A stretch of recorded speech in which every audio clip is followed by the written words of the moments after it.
Hola, hola a todos. Mi nombre es Celiani Rivera Velázquez. Soy una investigadora asociada al Centro de Estudios Puertorriqueños acá en Hunter College, en CUNY. Y hoy tengo el gran privilegio, el gran honor, el gran placer de estar en conversación con la compañera doctora María Teresa Veras Rojas, a quien tengo el gran honor de presentar, no sin antes compartirle que mis pronombres son ella y ella. Eh, por acá les presento a esta venezolana que es profesora del Departamento de Filología Española Moderna y Clásica de la Universidad de las Islas Baleares.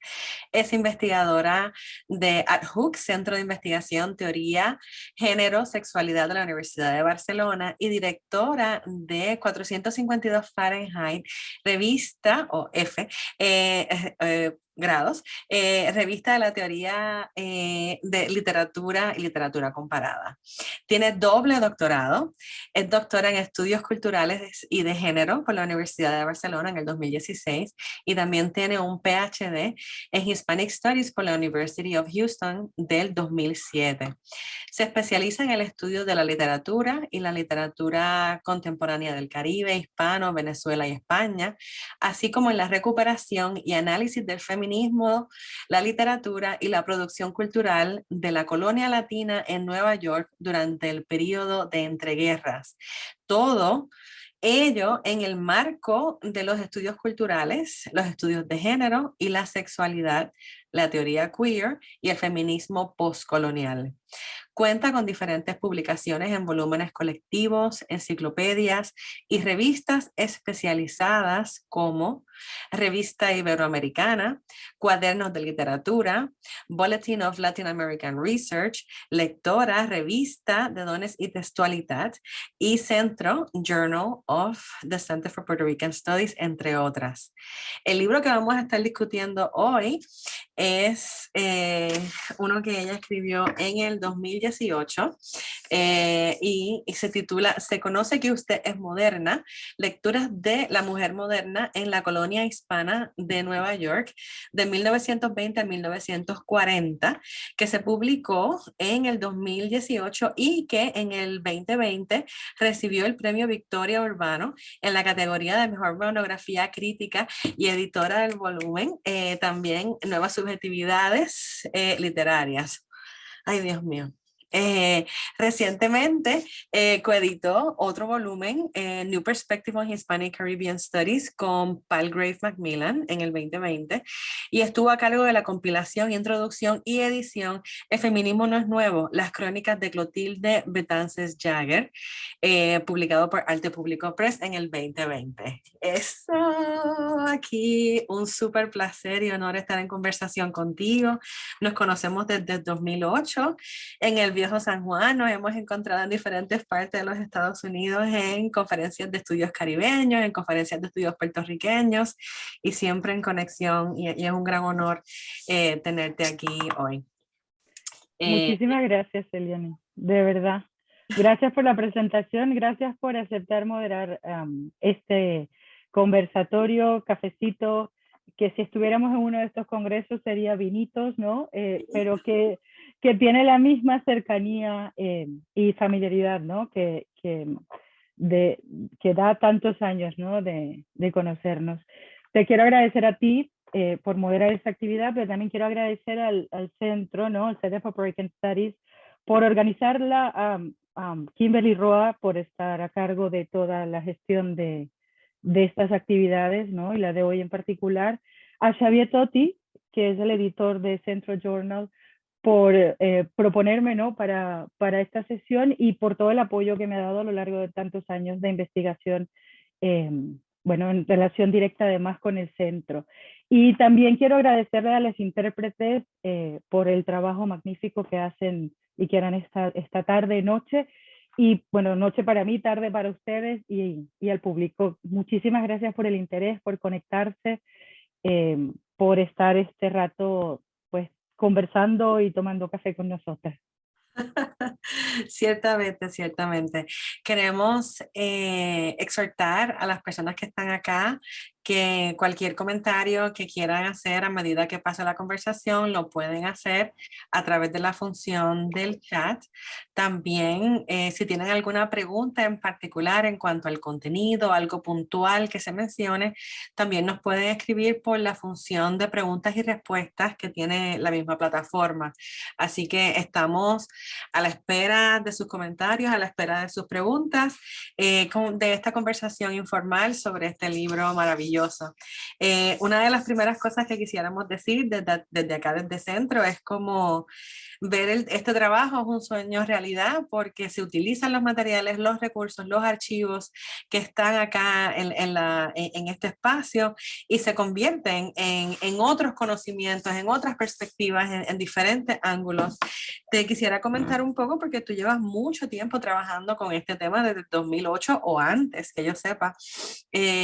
¿Cómo te has ido enamorando de este proceso de investigación de archivo y cómo Centro ha sido parte de este largo camino para ti? Fue amor a primera vista, de verdad. Fue amor a primera vista con el proceso, con las escritoras que he ido recuperando y por supuesto con el trabajo y todo lo que me permite Centro. Yo empecé cuando era estudiante de doctorado en Houston, eh, me fui a hacer el doctorado con el doctor Nicolás Canelo y como parte del recovery, ¿no? Era algo de lo que me interesaba muchísimo formar parte. Y claro, como research assistant tenía que leer diarios y además veíamos en clase pues el trabajo de escritores, Jesús Colón, ¿no? De líderes de la colonia puertorriqueña en Nueva York, Jesús Colón, Bernardo Vega, y claro, había, y este es un poco el origen, ¿no? Lo cuento en el libro y siempre lo comento. Claro, lo que proponían, lo que decían en relación con las mujeres, eh, en general, pero en particular las mujeres, las flapper angloamericanas, ¿no? Eh, eran, claro, estereotipos, era una mirada muy crítica que tiene muchas razones y que ojalá pudiéramos tener tiempo para conversarlas hoy, pero no vamos a llegar. Pero, claro, mi duda era, pues, ¿qué decían las mujeres al respecto? ¿Qué decían las lectoras? Tiene que haber algo en estos diarios, ¿no? Y comencé trabajando precisamente con Gráfico, que era el semanario que editaba Bernardo Vega, y empecé pues a revisarlo, a leerlo y empecé a leer lo que no se lee habitualmente, lo que se descarta justamente porque parece frívolo, que son las secciones femeninas de los diarios, ¿no? Y empecé leyendo estas secciones y allí me encontré con Clotilde Betances Jagger y allí empezó todo el recorrido.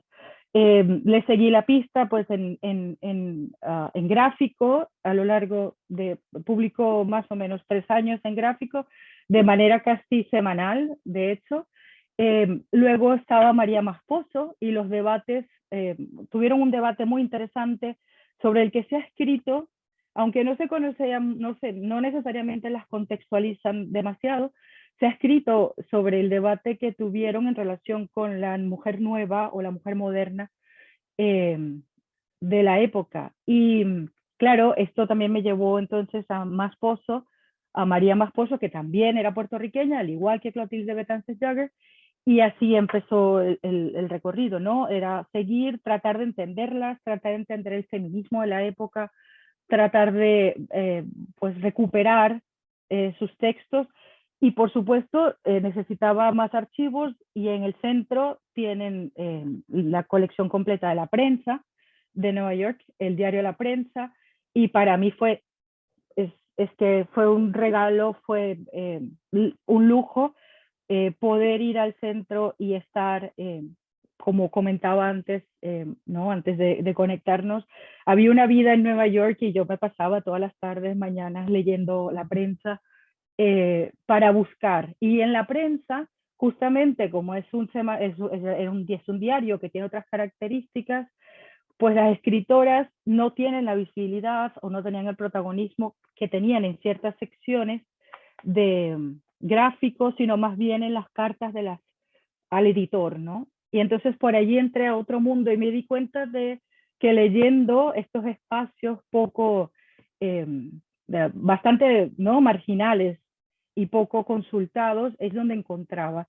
Y así seguí, y por supuesto esto me llevó también a Josefina Silva de Cintrón, que era la editora la directora, la que fundó la revista cultural Artes y Letras, que es Otro Mundo, una revista que tiene, o sea, son 3 publicaciones de características diferentes que circulaban al mismo tiempo, más o menos, bueno, al mismo tiempo, eh, teniendo como eje siempre la prensa, que es la que seguía, bueno, la más longeva incluso, ¿no? Y entonces, bueno, allí empezó y empezaron las preguntas, ¿no? ¿Por quiénes son ellas? ¿Desde dónde hablan? ¿Sobre qué hablan? Y cuál es la relación que tienen. Me interesaba en principio el debate sobre la mujer, ¿no? ¿Qué es lo que hablaban sobre la mujer puertorriqueña? Luego la inmigración también, que decían sobre la inmigración y la colonia. Pero claro, me refiero a la colonia hispana o particularmente puertorriqueña, pero luego esto se expande y te das cuenta de que, claro, hay muchas contradicciones, estos diarios son contradictorios entre sí, son contradictorios internamente y pues tenía que seguir, ¿no?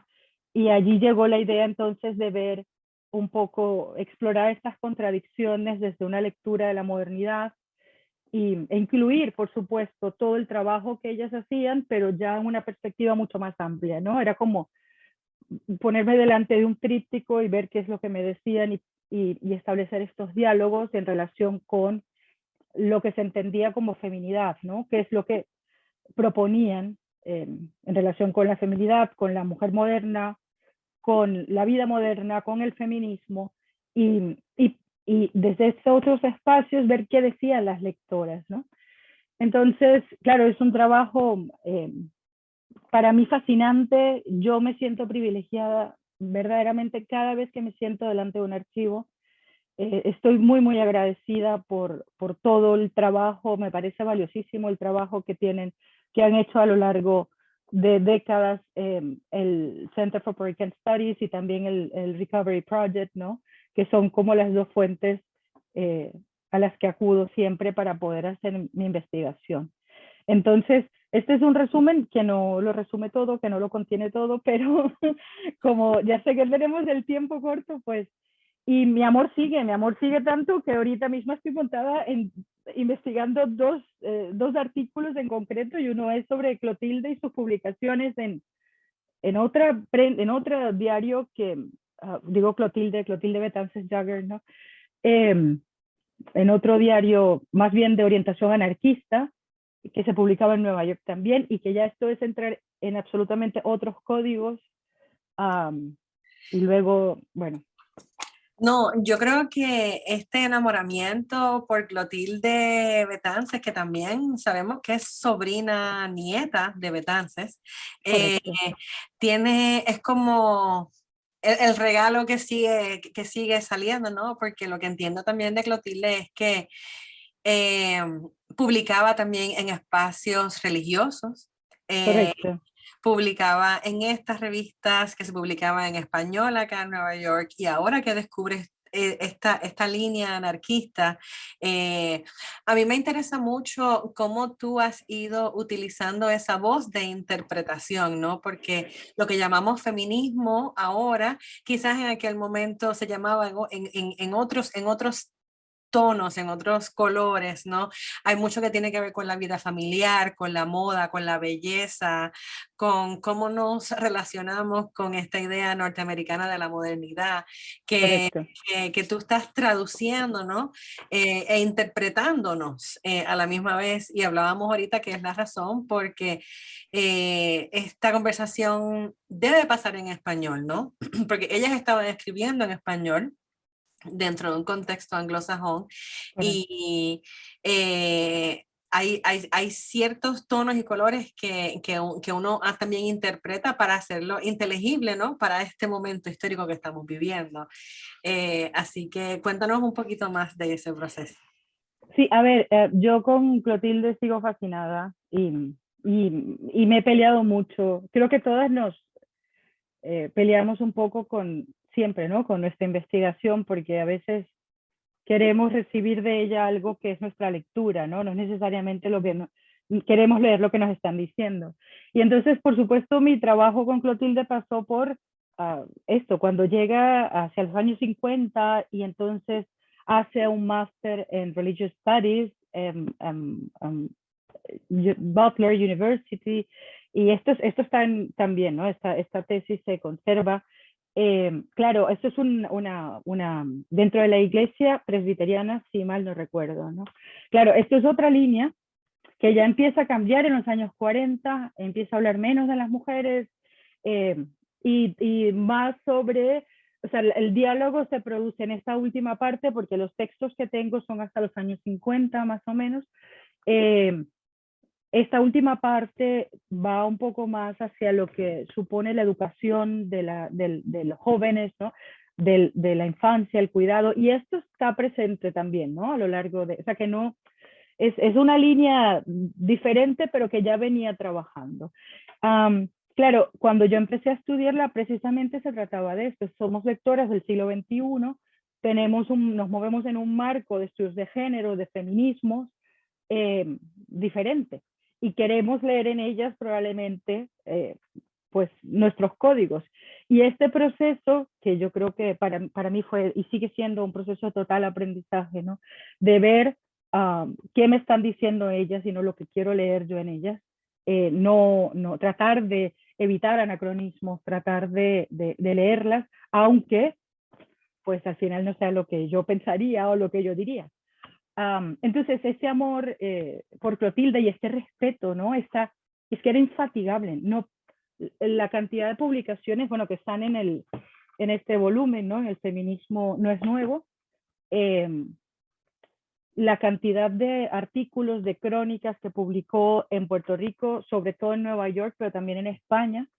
Claro, son sumamente heterogéneas y hay algunas que son muy, muy, muy, muy actuales, muchísimo, y hay otras que se relacionan mucho más con el contexto. Lo que sí tienen todas, digamos, en común, claro, es la idea de entender, por supuesto, el feminismo con los códigos de la época. Y aquí estamos hablando de la idea de mujer, que en el caso de Clotilde Betances es una idea de mujer que podríamos llamar racializada, es decir, si la leemos con estos códigos actuales, ¿no? Una mujer que se dirige a la mujer latina, discute Carrie Chapman Catt, ¿no? Cuando está criticando a las mujeres suramericanas, le dice, porque no están preparadas para lo que es la lucha feminista. Entonces, hay un diálogo con feministas contemporáneas, sobre todo del Caribe, ¿no? Está Mari Blanca Saba Salomá, que es cubana, y luego hay otras feministas que pertenecen más al movimiento anarquista en España. Entonces, hay un diálogo muy, muy interesante que tenemos que apenas, yo tengo casi 20 años trabajándola, pero apenas, para mí estoy todavía comenzando, ¿no? A entenderla. Y por supuesto, la idea de la vida familiar y la idea de la modernidad, esto ya lo exploré más en el libro, ¿no? Porque es entender, es decir, cuando los relatos hegemónicos de la modernidad excluyen las experiencias de los sujetos inmigrantes, ¿no? Y de las mujeres inmigrantes sobre todo, ¿no? También, bueno, sobre todo, o las sexualidades diversas, esto no entra en los relatos hegemónicos. Entonces, para mí, leer estos textos como parte justamente de las dinámicas que dan forma a la modernidad era imprescindible. Y claro, en esta línea, todo lo que tiene que ver con el American Way of Life, ¿no? Con la sociedad norteamericana del momento y esta vida moderna, claro, este es un conflicto con el que se están enfrentando Clotilde, María Masposo, ellas dos en concreto, Clotilde Betances, María Masposo, y que las hace pensar la idea de la mujer y las libertades de la mujer directamente en relación con esta realidad, pero también en relación con la tradición de lo que pueden ser los distintos roles de las mujeres en América Latina, en el Caribe, en Puerto Rico de manera específica. Entonces, todas estas contradicciones están presentes, pero están presentes de manera evidente en los diarios, más allá de, justamente en diálogo con lo que ellas están planteando. Sí, hay todo un discurso sobre lo que los peligros de la vida moderna norteamericana y de lo que son las libertades de la sociedad norteamericana para las mujeres latinas. Pero por otra parte nos encontramos con publicidad que está justamente publicitando, valga la redundancia, este modo de vida. Y ellas forman parte también, los debates que plantean forman parte de esta contradicción, ¿no? Y de lo que entiendo yo que es la modernidad y de lo que son ellas como sujetos modernos también, ¿no? Mujeres altamente contradictorias eh, y que además le dan una manera de entender al feminismo de esta época que sale de los nacionalismos con los que muchas veces los leemos. Es que está. Disculpa. Ya mismo en unos 4 minutos empezamos una sesión de preguntas y respuestas para que las personas que nos han estado escuchando hasta ahora vayan preparando sus comentarios y sus preguntas, si tienen alguna. Yo, como tenemos poquitito tiempo, quería hacer un sesgo o hablar de la sexualidad que empezamos a hablar hace un rato, que quizás eso nos toma mucho tiempo, o hablar un poco, tú tienes la opción de, ya que tú llevas tanto tiempo conviviendo con estos personajes, ¿no? Que están en tu cabeza, en tu casa, que tú No, no, estás todo el tiempo, literalmente, aquí está Clotilde conmigo. estoy diciendo. Vive conmigo. ¿Qué tú crees que nos podrían decir estos personajes históricos sobre la realidad que estamos viviendo ahora? Uy. A ver, yo voy a empezar por la última, pero intentaré responder las dos preguntas, ¿no? En relación con la realidad, voy a pensar, hay una crónica de Clotilde Betances Jagger que se llama Hay que respetar a la mujer y que justamente habla de la violencia física y verbal que sufren las mujeres, y en este caso habla de mujeres latinas, ¿no? En Nueva York. Y hace un llamado a las lectoras para que participen, para que dice algo así al final de la crónica, es que tenemos que luchar para que deje de ser la cuna de los faltarrespetos, ¿no? Dice al final. Esto es uno de los ejemplos. Hay otro ejemplo para ver hasta qué punto, ¿no? Por supuesto, el discurso antibelicista formaba parte del feminismo y del movimiento de mujeres de finales del 19 o de cierto feminismo, porque ya sabemos que hay muchos, ¿no? Y en el caso de Clotilde, ella era una defensora de la paz además allí entra también sus discursos en relación con las líneas anarquistas, ¿no? Porque además escribe en diarios republicanos durante la Guerra Civil en España, por ejemplo, ¿no? En revistas naturistas también, anarquistas, naturistas, y cuestiona, entra en toda la geopolítica europea, ¿no? Del momento para cuestionar las guerras, ¿no? Y además, y aquí una vez más interpela a las lectoras para que esto fue problemático porque una de las lectoras le dijo, las mujeres que trabajamos no tenemos tiempo para levantar la voz contra la guerra, ¿no? Y ella pues también le respondió, así que esto está en el libro y es muy interesante también, ¿no? Pero ahí te digo dos mínimos ejemplos en relación con actualidad, ¿no? Con cómo podemos leer la actualidad de muchas de sus reflexiones de los años 20, 30 y 40. El título del libro es El feminismo no es nuevo y es el título de sus crónicas, pero en mi caso la selección fue intencional, precisamente porque creo que tenemos que recordar, ¿no? Cómo se producen estos diálogos en la actualidad con el trabajo de las feministas que vienen haciendo por lo menos desde principios del siglo XX, ¿no? Entonces creo que hay una lectura obligada más allá de las diferencias que podamos tener que enriquece muchísimo más nuestra lectura y nuestro activismo contemporáneo. Y en relación con la sexualidad, para mí hay un eje importante que aparece desde un silencio, desde una línea un poco más tangencial, que es el tema de la masculinidad, de la masculinización de las mujeres. Por supuesto, en ese momento, como también ocurre hoy en día, entender igualdad se entiende desde unos términos que son completamente contradictorios. Igualdad e identidad son categorías distintas, pero se entiende igualdad como identidad, y una de las críticas que hacían a las feministas y a la búsqueda de los derechos de igualdad era pues el temor a la masculinización, ¿no? El temor a que si la mujer tiene más derechos, esté menos en el hogar, pierda sus cualidades femeninas. Y, y creo que allí hay una línea importante para pensar los códigos de la sexualidad en discursos que son aparentemente un bloque heterosexual y punto, ¿no? Y no es así. Sí, creo que hay que hacer estas otras lecturas también, y además lo comento por si hay gente que se interesa y las lee, que esto tiene que trabajarse también, ¿no? Ver en qué medida el miedo a la masculinización está presente en textos que hablan y que enfatizan una idea de mujer, incluso cuando está defendiendo sus derechos, ¿no? Y eso está allí presente todo el tiempo.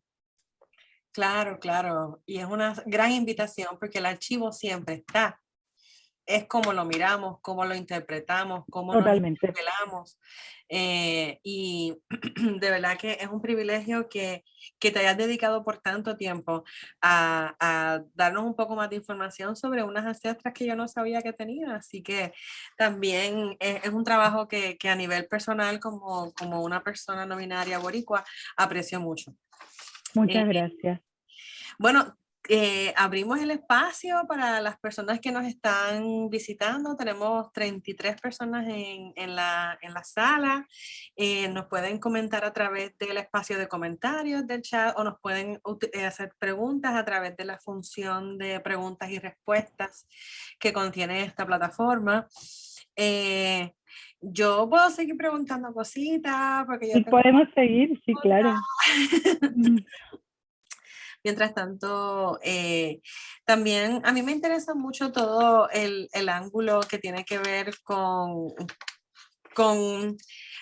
lo diferente que son estas tres publicaciones, ¿no? Porque gráfico es una onda, la prensa es otra onda y artes y letras es otra onda completamente. Y ahora que me dice esta otra línea anarquista, y a mí también cada vez que leía algo de que había publicado en algún periódico bautista o en algún periódico religioso, es como que, Dios mío, esta mujer era súper prolífica, no paraba de escribir en todos lados, todo el mundo quería saber su opinión, qué es la que hay con esta persona. Así que también un poco cómo esas tres publicaciones eran diferentes y cómo informaban a diferentes audiencias. Mira, una de las cosas que a mí más me animó, ¿no? A ampliar la investigación y no solamente quedarme con las escritoras, sino leerlas en contexto, es justamente lo heterogénea que son estas publicaciones entre sí, y hubo cientos de publicaciones que no trabajo y que no comento en el libro, pero que están aquí, ¿no? Y precisamente la heterogeneidad, las diferencias entre estas publicaciones nos habla de unas necesidades y un público lector y distintas búsquedas dentro de la colonia. Nos habla de una colonia que es heterogénea, ¿no? Donde hay una mayoría puertorriqueña, una mayoría obrera y una mayoría, además, que sufre la discriminación racial de la sociedad norteamericana y la exclusión. Es decir, todo esto está presente en estas distintas, y precisamente Gráfico nace en este contexto, pero hay otro elemento que nace como un semanario de la clase obrera, ¿no? Pero con la intención de ser el semanario defensor de la raza. Entonces, la idea de la raza está presente en todos estos diarios y forma parte del lenguaje, del discurso, ya no solamente intelectual, sino también político, ¿no? Y es una raza que hoy problematizamos y pensamos de un lugar distinto, pero es que incluso en ese momento podía entenderse como sinónimo de pueblo, ¿no? De el pueblo hispano. Y por eso además el énfasis, aunque yo lo cambio a lo largo del texto, hablo de latino, de hispano, porque era el lenguaje de la época, ¿no? Era la manera como se reconocían. Y ya sabemos que es sumamente complicado y que además esta idea de la raza hispana oculta intencionalmente todo lo que tiene que ver con pues la racialización, los sujetos, la comunidad negra, la comunidad afrodescendiente. Y esto forma parte de la intelectualidad criolla del momento y forma parte también de los esfuerzos. Y aquí está Artes y Letras, que es era la revista, decía, por el buen nombre y prestigio de nuestra raza, ¿no? Era como uno de los lemas. Y este buen nombre y prestigio de la raza iba de la mano directa con las búsquedas feministas de Josefina Silva de Cintrón. Era una revista que era una revista cultural, pero declaradamente feminista. Y esta idea de defender la cultura hispana, defender las tradiciones, precisamente era una manera de combatir los estereotipos que se habían um, um, pues difundido y que estaban afectando y que estaban, bueno, matando además, ¿no? A la comunidad puertorriqueña. Era una manera de sentir un orgullo que pasaba sin duda, por un blanqueamiento, es cierto, pero esto forma parte de los discursos nacionalistas y criollistas de la época también, ¿no? Entonces, allí están, y luego está ese otro diario, que es La Prensa, que era un diario de publicación diaria, que es diferente y que fue bastante polémico incluso, porque José Camprubí, que era su editor, pues era español, tenía una línea que apuntaba mucho también hacia la colonia española y no siempre representaba los problemas de los sectores obreros puertorriqueños y de la heterogeneidad, además, obrera que había en la colonia. Entonces, en la colonia, me refiero a la colonia hispana de Nueva York. Exacto, exacto. Mira, han llegado dos preguntas aquí fantásticas. A ver. Quisiera reconocerlas. Una de parte de Guillermo Irizarry, que pregunta, ¿podrías discutir la realidad material de las revistas? ¿Qué imprentas se utilizaban? ¿Habían imprentas? ¿Las máquinas mismas eran compartidas con otras organizaciones? Esa es una pregunta. Y aprovecho para leerte otra de Antonio Hernández Matos para también que las vayas considerando. Antes que nada, muchas gracias por la actividad y a María por su investigación. En mi investigación sobre moda, género y modernidad en Puerto Rico, a inicios del siglo XX, he encontrado dos representaciones de la mujer moderna y la chica moderna, una mujer masculinizada y la chica erótica perdida en un mundo de placeres. Ambas se dirigían a lo que los críticos y comentaristas identificaban como mujeres modernas y no específicamente solamente las feministas sufragistas. ¿Has visto estas representaciones, se me fue, usadas de esa forma entre la comunidad hispana en New York City? Igual he encontrado, ay, es larga la pregunta, espérate. Sí, por eso quiero leerla otra vez, ya voy. Sigue. Igual he encontrado unas representaciones de la masculinidad moderna que iban acorde a unas usadas en Estados Unidos. ¿Pudiste reflexionar sobre las masculinidades en la comunidad hispana? Y ya también nos están dando un warning de que nos quedan unos minutitos. Estas preguntas están bien buenas. Vamos a seguir con estas dos. Hay otro comentario de Ralph Vega que quiero reconocer, aunque no lo podemos decir ahora mismo. Cuéntanos. Muchísimas gracias por las preguntas que además a mí me estimulan un montón. Esto es la maravilla de estos espacios. En relación con las condiciones de publicación, sé que, si mal no recuerdo, Gráficos sí era publicado por una asociación o sociedad de tabacaleros, ¿no? Entonces estaba muy vinculado con estos. Pero las otras dos, lo que pasa es que también se financiaban con publicidad, es decir, no todo venía, de hecho la publicidad tiene una presencia enorme en las tres publicaciones, ¿no? Y además bueno, eran de pago y eran de suscripción, el caso de artes y letras, por ejemplo, ¿no? Entonces, ahora, mira, estoy pensando, mientras estaba leyendo, estaba pensando en toda la información que hay en la prensa y si me escribes, que además sigo mucho tu trabajo, Guillermo, si me escribes o nos escribimos, te puedo dar la información porque la tengo. Ahora recuerdo directamente, es la de toda la Asociación de Tabacaleros en el caso de Gráfico. Claro. También Antonio Hernández Matos y tú deberían estar en súper contacto porque están Totalmente. trabajando unas cosas muy importantes, búsquense. Y Ralph Vega hizo un comentario que también quisiera leerlo. Es muy bonito ver la importancia de la investigación que esta persona pues tomó. Obviously, it's through her endeavors that others that we learn so much, que es a través de lo que hace, es que aprendemos tanto de nosotros.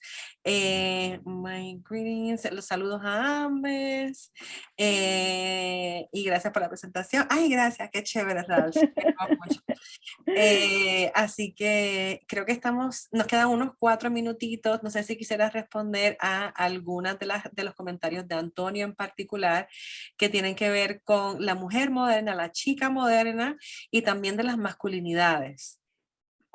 La idea es enorme, ojalá podamos seguir conversando de verdad. La idea de la chica moderna y pues de la mujer moderna que circula en estos diarios, ¿no? Y que trabajo, la amenaza de la mujer masculinizada no está presente, está presente en las reflexiones, esto está todo el tiempo, ¿no?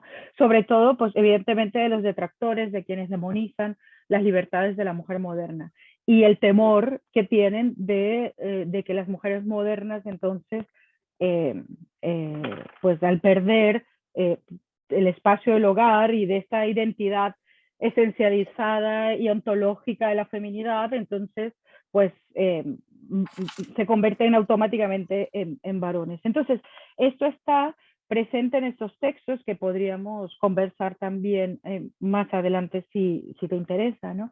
Y luego, lo que sí es interesante para mí, y lo digo en el libro, tiene que ver con la moda, porque la moda que publicitan, hay muchísimos anuncios de Macy's, por ejemplo, en la prensa, es la moda del momento, y los patrones, que esto era muy habitual, ¿no? Incluir esto, los patrones los incluían con frecuencia en la prensa y en gráfico, los patrones para hacer los vestidos eran patrones de vestidos a la moda y eran flappers, ¿no? Y muchos de estos vestidos son mujeres completamente masculinizadas. Entonces, allí, por eso digo, ¿no? Que hay una línea muy interesante que yo menciono en el texto y que en distintos espacios, pero que no me ocupo 100% de ella y que creo que tiene que trabajarse sin duda, sin duda. Entonces, bueno, no sé si te he respondido todo, es una pregunta, bueno, larga y llena de muchos contenidos, ¿no? Y además que tenemos poco tiempo. Eh, pero ahora no voy a recordar, pero sí hay trabajos sobre, sí los hay, y siento mucho no recordar, sobre la masculinidad en la comunidad hispana, lo hay. Lo Es hay. decir, en esta época lo hay. Y de hecho, una de lo menciono en relación con el temor en el capítulo, en el libro, en el capítulo que dedico a la flapper, justamente la amenaza que supone la flapper para la masculinidad, allí lo trabajo, pero hay más trabajos y hay un artículo que publicó en Central Journal Cristina Pérez Jiménez sobre Paca Antillana ahora se me va a ir el nombre, de Pedro Caballero, donde además trabaja toda la estética camp de Pedro Caballero en Paca Antillana, que es una novela que está en los archivos también y que pueden consultar. Entonces sí hay trabajos y yo lo que hago es un poco reflexionar la amenaza que suponen para la masculinidad estas figuras, ¿no? Y cómo se convierten en objetos de deseo, porque está todo gráfico, entera está llena de fotografías de actrices de flappers, ¿no? Por todas partes, son objeto de deseo de la mirada masculina y justamente como es un poco el planteamiento que hago, ¿no? Cómo hay una problematización de la mirada escopofílica a través de algunas de los trabajos de las escritoras y de las imágenes en el último capítulo, ¿no? De las poses de muchas de las integrantes de la comunidad latina y puertorriqueña de la época. Claro, claro, claro. Ángel también dice, me encantó tu libro. Ay, Y gracias. ahora buscando la referencia específica, ese capítulo de las flappers, Ángel, empieza en la página 334. Y yo quería aprovechar este último minutito que tenemos aquí para despedirnos y agradecerte mil veces de nuevo, A María Teresa, ustedes.